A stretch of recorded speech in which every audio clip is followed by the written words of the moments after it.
the officers that are called out, and basically they don't write a citation, they don't write tickets, and they'll even tell the individual, well, we don't have ordinances against that. So at the same time, it's just frustrating, and all I'm asking is that, and I promised these individuals that I would ask. I mean, that's, I'm fulfilling my promise to them, whatever. And now my preference is call the fire department. I mean, apparently we can't do anything as a county to actually alleviate this problem. I don't believe that's what I said, Mr. Howard. What I said was that if we received a call, that is the land use department, of a complainant regarding what they believe to be an illegal open burning, we would respond just as quickly as possible. When we get out there, we would make the measurements to see if it was a fire that conformed to the provisions of the current open burning law. If it did not, we would then return to the office and write the property owner a violation letter indicating that they needed to cease and desist that type of burning activity. If there was non-compliance, the matter would be ultimately taken to administrative adjudication. So there most certainly is something that can be done, but it's not often what the expectation of the caller is, which is that whoever responds is going to order immediate extinguishment of the fire, and the ordinance does not call for that, therefore we can't enforce that. I had an incident recently concerning that. A resident called about a fire of leaves in the street, and she called the sheriff, and the deputy came out and drove by, but didn't stop, didn't say anything to the resident. And then I called Lieutenant Contrell, and he contacted the sergeant in charge of that deputy, and that sergeant came out to that homeowner and talked to that homeowner to explain the ordinance. You can't burn in the street, and hopefully they'll instruct their deputies that they should not allow that also. But apparently there is some not enforcement of certain of those issues. Steve? When I went to the Public Health and Safety Committee over and over again, this came up, and we finally got records, and it showed about 10 calls, 10 complaints for a whole year. So we're talking about a small number. That's why it was dropped there, because it was really inconsequential. You don't make a law for 10 complaints. And as far as enforcement goes, another reason that we dropped it was if you're not going to be allowed to burn, following the law, how are you going to get rid of your leaves? And we didn't want to get into the expense of going out and hiring a leaf picker up. So there was a lot of issues that were addressed at that committee itself, and that's why it's not going forward.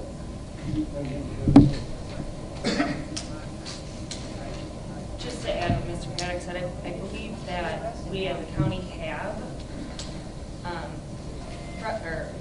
avenues and procedures already in place. If the hours are there, or when the land use isn't open for business and working, then they have that avenue. Then there's the sheriff's department, and there's that avenue. And obviously we are another avenue as you are here talking about it. So that's our job too, like Mr. Michael said, to go to Lieutenant Contro and talk to him in regards to the enforcement. But I also think we're also dealing with people that don't necessarily understand the law and will continue to call, continue to complain until they get the answer they want, and the answer is no burning at all. And unfortunately, that's not what our ordinance is. So right now there are avenues, whether it's through the ordinance violation with land use or with the sheriff. So I don't think creating another position, and there's just not revenue right now, and it's not, again, financially, we're not able to do that just for the amount of calls, which I think was already talked about in the other committee. Mr. Musil?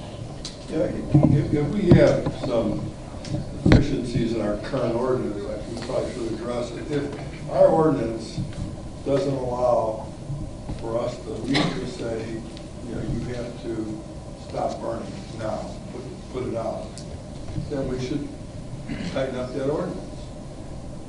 Many people are burning on road right-of-ways or other right-of-ways. those authorities, I believe, definitely have the ability to say, put it out. The highway commissioner or other road authorities can immediately have to put it out. They can put it out themselves, it's on public property or public right of way. But certainly, I think if we have an ordinance that doesn't allow us to say to the person who's in violation, you have to stop right now, put it out, then we should tighten that ordinance up a little bit. Because it comes down to not the ordinance. I think we made it a determination that if we couldn't enforce our current ordinance, how are we going to enforce anything else? So we need to short it up a little bit. I think we probably should take a look at it. And hopefully without opening up the whole bag of worms. Yeah, I think Lieutenant Contra, I think he feels he has that authority. It may be, like in your case, Tom, it's just not getting down to the guys on the street. But they have authority to say that, and maybe it's just a little bit more education for them to deal with these 10, 12 cases we might have a year. If our land use department doesn't feel they have the authority to do that, I'm talking about our land use department, then we should either make it clear that we feel they do have the ability or spell it out for them. Because what I heard basically is our land use department doesn't have the authority to tell them to put it out. If I heard Mr. Paddock correctly, he's saying they don't have that authority. So we'll make sure that they understand we feel they do have the authority. And I'd like to add Mr. Moose's comment, because that's the situation that we're running into now, is that everybody comes out, doesn't have an authority. And it's, you know, basically now it's like we call a fire department because, and I'm not talking leaf burning, I'm talking construction debris, I'm talking, you know, people dragging trees to burn, you know, whatever. I'm not talking small fires like in fire cabins. You know, I'm talking large fires, and it's just frustrating, you know. And again, the reason why I'm bringing it up today is I made a commitment to bring this up.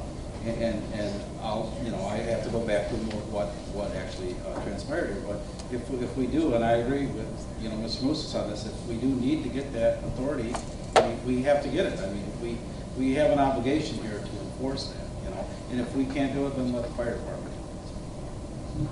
Again, thank you. Bob, I'd suggest that you look at the ordinance, and if you have some recommendations, you go to the health committee and bring it up to them. They're the ones that handle it. It's not land use that handles it. The land use will respond to a call during working hours. I think what the chairman meant was that to date, matters pertaining to the text of the burning ordinance have been assigned by the executive committee to the public health committee. I think that's all you were suggesting, Mr. Weigel, is that is the committee that to date has been considering matters related to the text or amendments to the text of the burning ordinance. Okay. And back to the original comment that I made. If we have an existing ordinance, I'm not saying change the existing ordinance. All I'm asking for is an enforcement of the existing ordinance. Well, and if the sheriff's department can't do it, then go to land use, and land use says it's not us, we can't do it after hours, it's the sheriff's department, you know, and basically, I'm just trying to cut through the red tape and find how to actually get the thing done. That's all I'm asking. I'm not talking about leaf burning, I'm not talking about all the rest of it. And I've sat through some of the committee meetings where they went over this, and I mean, but at the end of the day, all I want to do is provide an answer or a solution to a resident. That's all that I'm looking for right now to do that. And I'm doing due diligence with it right now, and I'll continue to do it. And I'll look at the other avenues. That's all I'm saying. I'm not saying that we write the laws of the land or anything like that. I'm just saying, we got an ordinance, enforce the ordinance. Yeah, we are enforcing the ordinance as it currently exists. I think the point that Mr. Mustis made is potentially quite productive, that if the current ordinance does not empower either the sheriff's office or the land use department to order on the spot that the fire be put out, and if that's the policy that the board would like to have enforced, then the text of the amendment, the text of the ordinance ought to be changed to empower both enforcement agencies to do that. Currently, through advice obtained from the state's attorney's office about what enforcement authority we have had to go out and examine, gather evidence whether an unauthorized fire is occurring, and then if one is, we then follow the regular enforcement process that we do for any other code violation, which has not included to date ordering on the spot that the fire be extinguished. If it needs, as Mr. Musis has suggested, to include that type of provision, that type of authority, that without any type of administrative or judicial review, that we can immediately order, one of our personnel could order that fire to be extinguished. If that's how the ordinance needs to be changed, then let's change the ordinance. But the current ordinance, most emphatically, is being enforced. Okay, any other comments? Let's move on. We'll go back to medical marijuana. David, did you want to give us an update? And then Mr. Musis wanted to make some comments. Sure. With the state changes in the state law effective last year, January, we made changes in the ordinance in March, the board did, to authorize medical cannabis dispensing organizations and cultivation centers within certain districts. The original recommendation from the staff came forward is to have them as special use permits, both dispensing and cultivation centers. Through the process, and what was approved by the board was that dispensing organizations remain special use permits and cultivation centers were permitted uses within the A1, C1 through C4, as well as the I1, 2, and 3. I'm sorry, that backwards. The cultivation centers were special uses, and then dispensing organizations were special uses. The cultivation centers were permitted uses in the A1 and then the I1, 2, and 3 zoning districts. And it's my understanding that through the process, through the state process, through licensing, that there were concerns from citizens in the areas that there were some cultivation centers proposed that were identified, and back through the committee process. This committee at one point recently indicated chose not to address the matter at that time, and it's been brought back to the executive again just for reconsideration as to whether or not there's any component of the zoning ordinance that should be changed with regard more specifically probably to cultivation centers.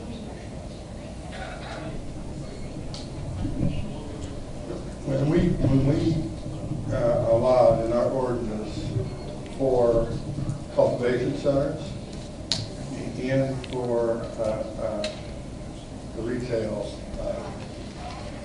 segment of medical marijuana, we made a decision not to limit special use on those types of activities. At the time, the argument was made that if we put a special use on, that Will County, unincorporated Will County, would not be given any consideration because we would have to move pretty quickly. And that process takes some time. It's an additional zoning process. You could have up to 6 months in that process for approval. And so I think that we decided not to put it on so we would not be excluded in that initial round of applicants. That they could move quickly if they did have to show the state that they had the local zoning authorities permitted. Even the state, in their deliberation, recognized that this was not like other businesses.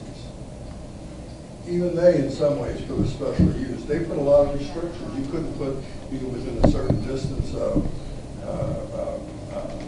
school zonings or churches and so on. So even the state recognized in their legislation that this business was a little different.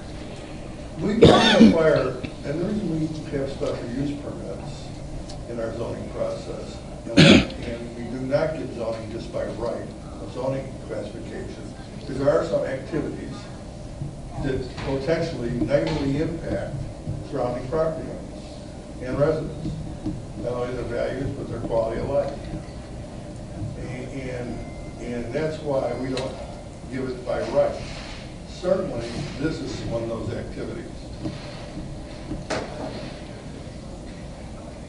We, in some cases, there's been applications, and some has been in my district, quite frankly, which brought my attention back to it, is that some could be potentially located very close to residential areas, subdivisions, and the municipalities don't have any mile-and-a-half jurisdiction in these cases, because we've given it by right.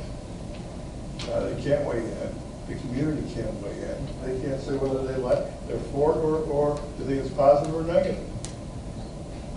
This is certainly an activity that should not be done by right, both on the cultivation side and distribution side. So, I would ask this committee to reconsider, let's revisit the issue, whether this type of activity, which we basically have given in all agricultural zonings, and commercial zonings, and industrial zonings by right. I can tell you, you can look at any other activity, no one has that. No one has those three zoning classifications, or actually, well, we allow, I think, in residential zoning classifications even for distribution, or for dispensaries. No other business has that ability to be in all our zoning classifications. This is kind of, even if you wanted to give it by right, even if this county wanted to give it by right, pick a zoning classification and give it to me. Maybe it's this agriculture.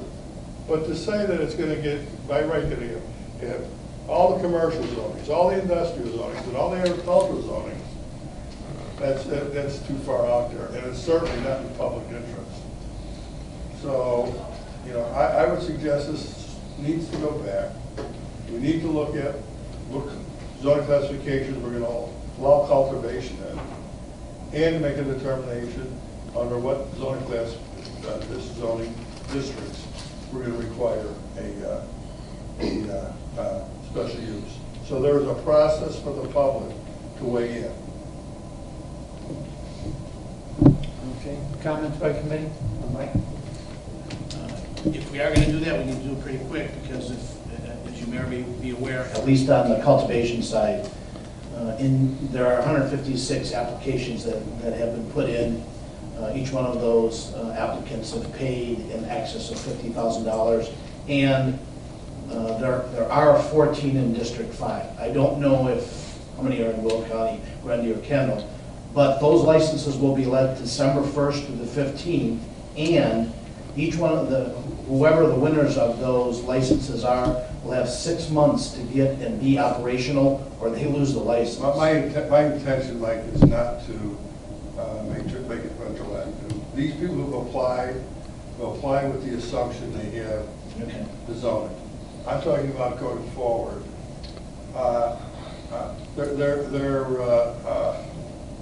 I really do think over time, just like they're going to add cultivation centers. I think they're more apt to be located in areas like Will County, where you have transportation network. You have the larger demand in the Cook County and Collier County area, since that's half the state, basically. So I do think there may be some additional cultivation centers allowed down the road. For those who've already applied, it would not be appropriate to say, oh, well, now you got to go back and do this. So I'm talking about people who would apply from this date saying forward. Okay.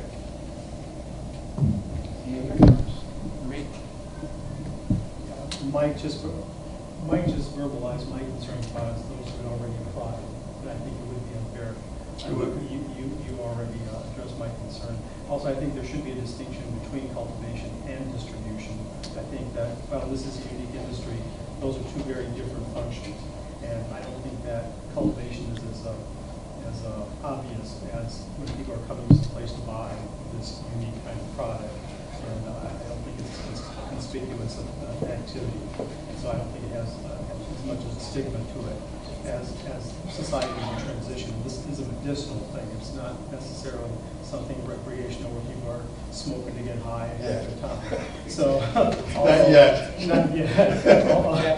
Although about, I'd say 70% of society that's walking around today probably has indulged in that whole life, and many of whom won't admit it. And there certainly is a revenue source here that I would like to see Will County tap in on. But given that this is a board that's in transition, and in just a couple of weeks now there will be a new caucus, your caucus in control. I think that your caucus ought to be allowed to have its way, at least for a while. Couple years at least, right? Yes, and revisit this and make that decision anew. So I would be in support of what you're proposing. You know, back to the history of this, and what we tried to do is, there is a revenue source here, and we tried to capture any additional revenue. Originally, that was the intention there, and it is very competitive, you know. And for a brief moment in time, we actually unshackled the chains from free enterprise. I mean, you know, they were allowed to actually come in there with a little bit less government restriction. And at the same time, I just think that we have to be very careful in the future on what we do and how restrictive we become. I do, you know, agree that there is a area in the middle to compromise. You know, again, I like to send that business community, you know, a good message out of this, you know, a positive message. That's all. Beth. I'm just looking for a restatement of what action you're wanting. It would require, well, first I would ask the committee to review the zoning districts that we would allow both cultivation and dispensary. And then look at whether we would require a special use permit under that zoning classification for that activity. I mean, for example, you can't have a liquor license without a special use permit, as an example. I'm not even sure you can build a hospital without a special use permit, by the way. I don't know if there's, you know, it's allowed in a lot of zoning classifications, but you still need a special use permit to go forward. And that just gives review on whether it's going to have, primarily, it's an activity that potentially can negatively impact the surrounding property owners and can potentially lower their values of their property. So, so that's the real reason it's there. So that activity, we can be assured it's not negatively impacted. Mr. Chairman, do you need that form of motion? And by the way, we have a whole. If you look through your zoning book and look at the zoning classifications, and then they have a whole list of other activities that can go in those zoning classifications. And would take requires a special use. And if you really look at our overall zoning ordinance, there's more special use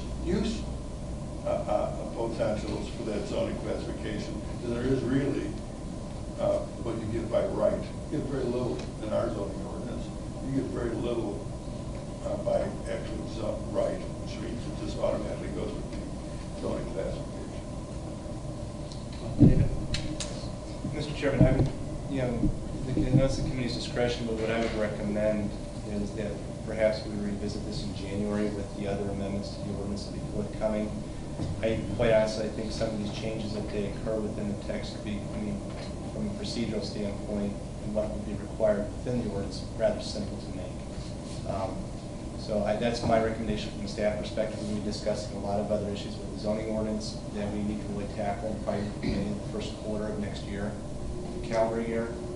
That'd be an appropriate time to address it. That would be the committee's desire. Okay. Maybe have a motion to that effect that we will revisit this in January, so on with the other ordinances. Okay, motion and a second. All in favor, say aye. Aye. Any opposed? Motion carries. Thank you.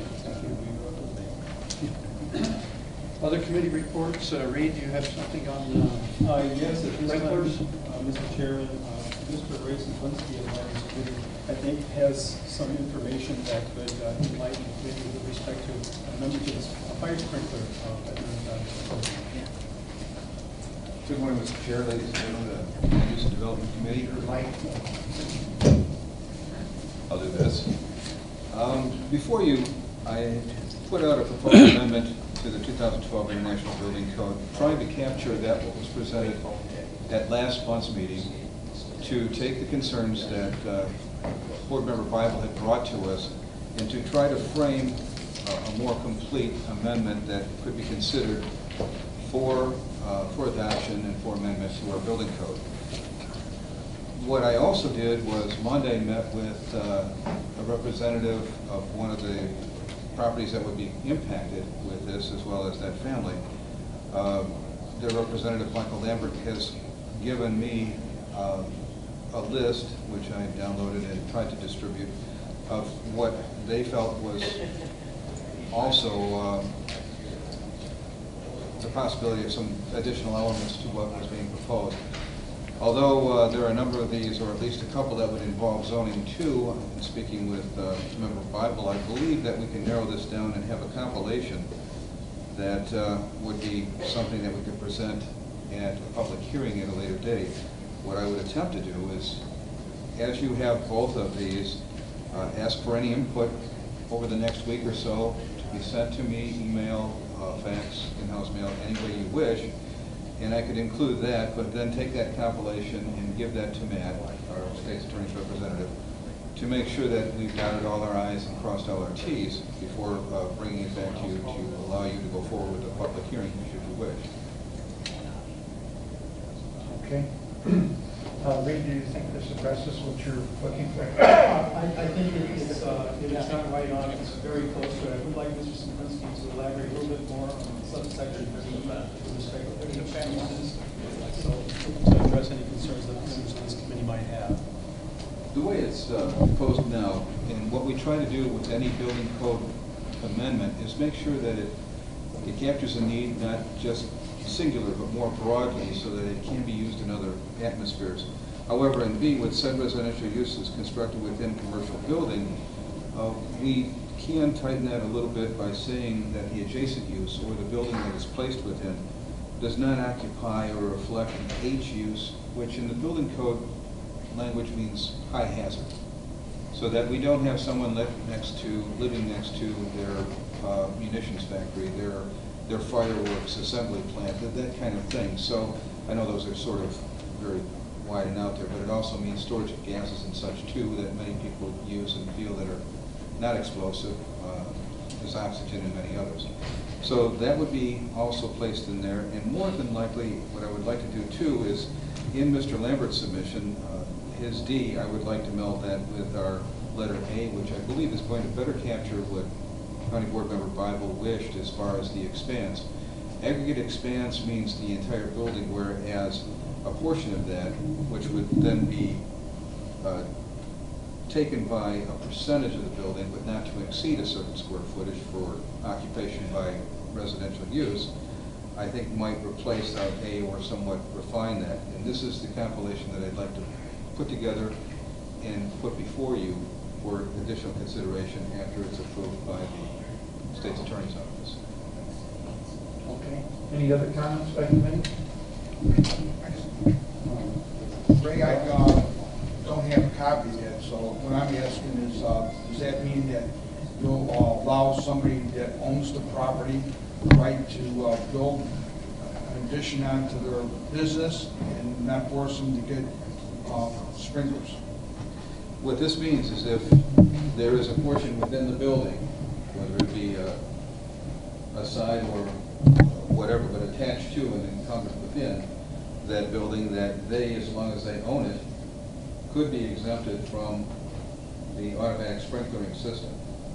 And this is only trying to capture the wishes of our county board member, but that is what it would be. Thank you, I like that. Thank you. Okay. Well, I would just like to close this comment by saying that I think this strikes the right balance between what government is supposed to do, which is look out for the interests of the general public, but not being too much government and kind of depriving people of their proper expectations of their ownership of property and their rights in it.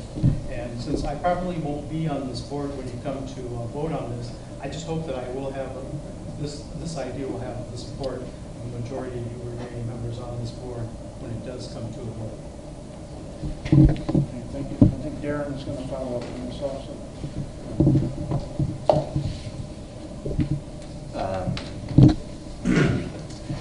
I really don't have anything more to say other than I was just following Mr. Bible's lead and wanted to make sure that the issues were brought forward before the committee today. I have not reviewed Mr. Lambert's proposed submission, but it sounds like what the discussion has led up to has been addressed, and I seem to be very pleased as long as the land use department is comfortable with that as well. Okay. So we'll let you go ahead with this, Ray, and bring it back in the future in the final form. And we'll probably carry on. Okay, thank you. Any other comments by committee? Ready? If I could revisit the, Mr. Howard's concern in regards to the burning ordinance and the enforcement. I did look up the ordinance, and as our ordinance stands right now, under the enforcement, the sheriff's office of the county and other applicable enforcement departments, which include the land use department, shall enforce this subchapter. That's it. So quite honestly, it does give you the authority. It does not limit you to say stop with the burning if you see in plain view that this is not appropriate or not falling under the realms of our ordinance. Again, I defer to the state's attorney to look into that, but the way I look at it, it does give you the authority and doesn't limit. Thank you. Okay. Other comment? Are you asking to say something? Thanks, Reagan. It's great to have an attorney on the I concur. I would ask Matt if you could look into that, into the enforcement part of the burning ordinance under the public nuisance. Again, I think it's, again, it gives them the authority, it just doesn't limit them. So if you could look into that. I can certainly look into it to see, what our implementation is. We'll get back to you. Thank you. Any comments by the director? Motion to adjourn? Wait, we have another comment. Mr. Chairman, this will be my last committee meeting for land use, and I've enjoyed being able to be a part of the county for 26 years. For the staff at the land use department, I want to say thank you for all that you do. Kurt recently and Mike recently, about a couple of weeks ago, I thank you for helping the situation out there and taking a few suggestions. Really very helpful, and I appreciate that. I just wanted to know publicly on that. To all my fellow board members here, thank you. It's been a great ride. Yeah, I'd like to thank Reed and Walter for their contributions during the past couple of years here on the committee. You've done a great job. Have a motion to adjourn? So, Motion, second. All in favor, say aye. Aye. Adjourn.